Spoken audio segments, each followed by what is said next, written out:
Hi అండి అందరికీ. ఎలా ఉన్నారు? నేనైతే చాలా బాగున్నానండి. మీరు కూడా బాగుండాలని మనస్ఫూర్తిగా కోరుకుంటున్నాను.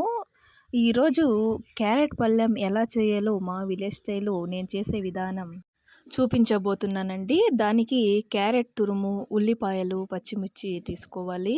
ఇప్పుడు 2 టేబుల్ స్పూన్ల ఆయిల్ వేసి దానికి ఆవాలు వేయాలండి. ఆవాలు చిటపట అన్న తర్వాత కొద్దిగా శనగ బ్యాడ్లు వేసి వేగాక కట్ చేసిన ఉల్లిపాయలు అందులో వేయాలి. వేసి ఉల్లిపాయలు కొంచెం వేగిన తర్వాత పచ్చిమిర్చి యాడ్ చేయాలండి.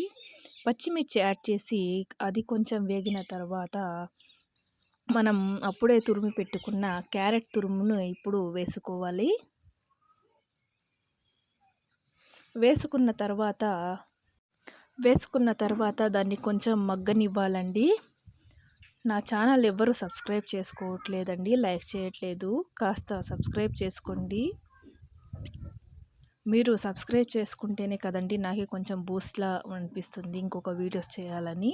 ఇప్పుడు తగినంత ఉప్పు వేసుకోవాలి.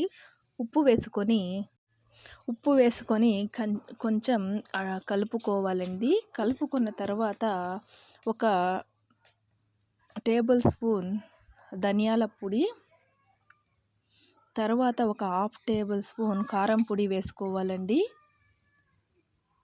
మేము కొంచెం కారం తక్కువ తింటామండి, అందుకే వేసుకుంటున్నాను. మీకు కారం ఎక్కువ కావాల్సి వేసుకోవచ్చండి.